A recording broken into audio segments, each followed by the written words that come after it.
miss the tears, I miss the laughter, I miss the day we met and all that followed after. Sometimes I wish I could always be with you, the way we used to do. Oh, now and forever, I will always think of you. Now and forever, I will always be with you.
You may be seated.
Now I'll just do a quick intro.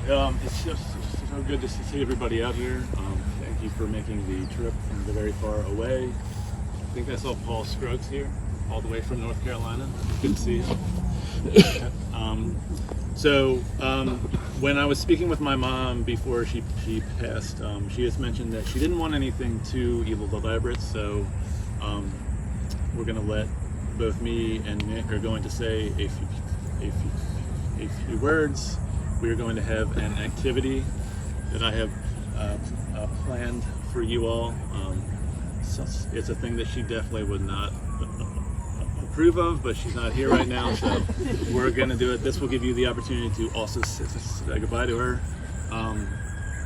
But Nick's going to go first for us, and then I will follow up. And if you do come up here to say anything, be very careful. We don't want you ending up in the hole or off the edge. Thank you all for coming. Thank you for being on time. This morning I was thinking of A long time ago, I was late for an event, and I showed up, and my mom looked at me and said, "You don't have to be smart to be on time." So, something I keep in mind. Has haunted me forever now. So, thank you all for being on time. When I was thinking about what to say today, I thought about her hobbies. So, she had some unusual ones. She liked British crime television, which my grandmother used to give me a hard time about.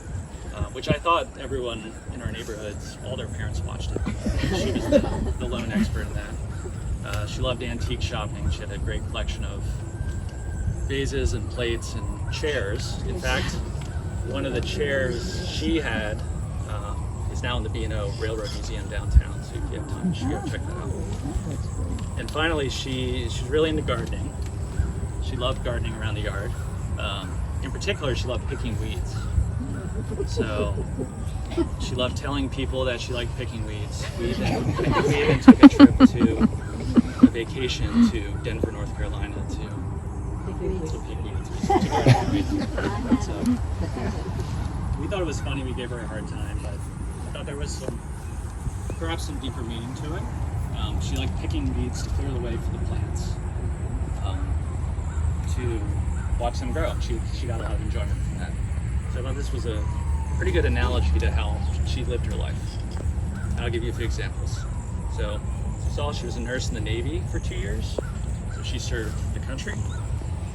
She was a hospital nurse for many years. She helped those in need. She volunteered in downtown Baltimore for My Brother's Keeper, supporting and serving those less fortunate. She also volunteered as a middle school nurse, so she helped students. Later in life, she also helped my dad when he needed some help. Even in her last apartment, she would ask the nurses who worked there if she could help them out, which was great. And she was the oldest of 4 siblings, so I'm assuming this, but I'm hoping she helped her sisters when she was growing up. And finally, as a mother, she raised both me and Chris, which I think she did a pretty good job of that. So, just thinking about all that, she spent a lot of her life helping others. And she wasn't one to openly show that, but I feel like she really enjoyed it. So she found joy in helping other people. And that's something I admire about her, something that we should all remember, and maybe we could carry the spirit on and help others and find things that bring you joy and can also help others. So that's it. Thank you. I echo everything that Nick said. Is he gone? Is the guy who was doing the intro gone? I think he's gone. Okay. So we are going to do a little activity. Like I feel like when you lose someone, you often don't get to let them know how you actually feel, or you don't have enough time. So I want to give each of you the opportunity to write something that you didn't get to tell her on this piece of paper. Then, if he's not around, we are going to burn it. We can send it up to her in heaven. Okay? So I want to give each of you a clipboard, piece of paper, so you can write down one thing that you wanted to let my mom know that you did not. Just take one and pass it on. Or a hot chocolate. Love hot chocolate. Even if it's for someone that you don't, or that she doesn't necessarily know, you can put something down there. Got one. Yeah, got one. It could be anything that you want. I'll just give everyone a few minutes so they can write down something, and we will send fire to it as long as land is gone.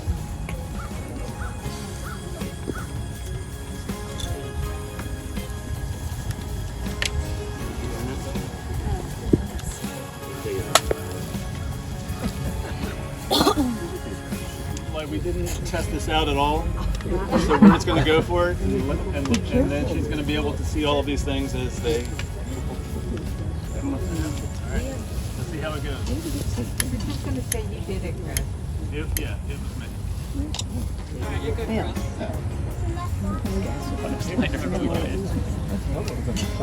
It would have been. Where's Aaron?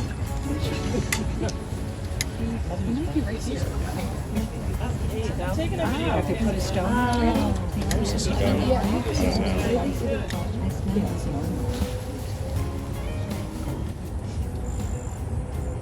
loving all the gossip. She is all that gossip that you put in there, and all the things that you didn't let her know, that you didn't have the opportunity to tell her.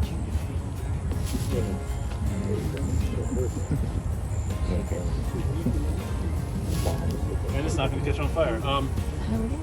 It's at least destroyed enough that we can't read these later. We can't read it later. So that's all that I really had prepared for you all. But I would invite anybody else if they would like to say anything while we are here. You are more than welcome. No And then it's time pressure. to leave. And then it is time to leave, right? But if you have anything else to add, feel free to come on up.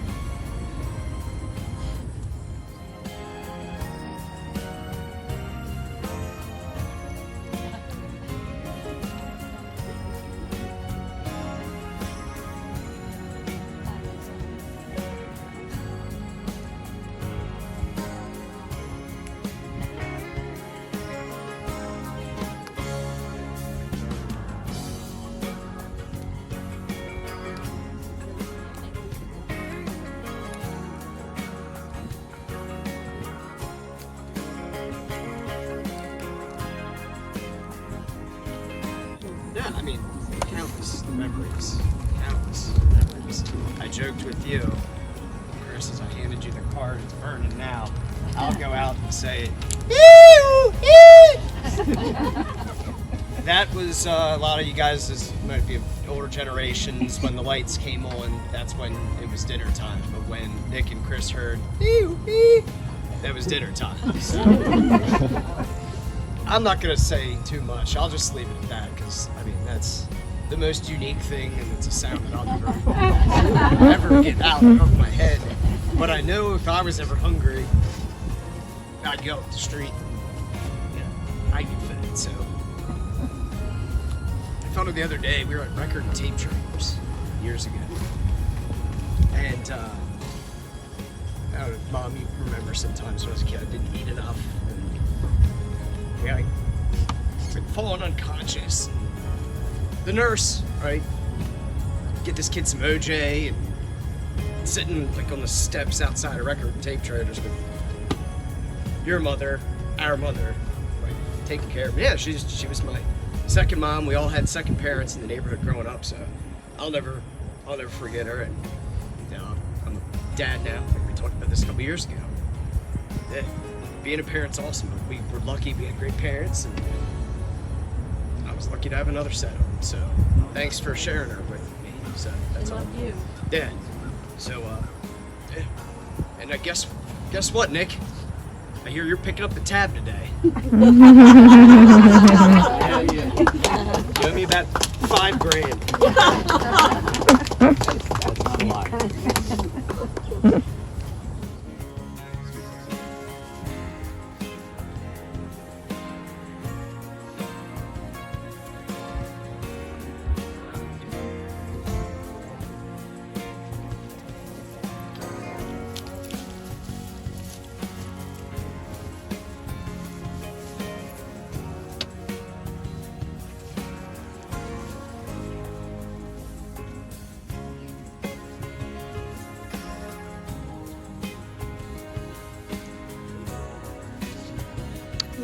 Yeah, I know, I see.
I'd never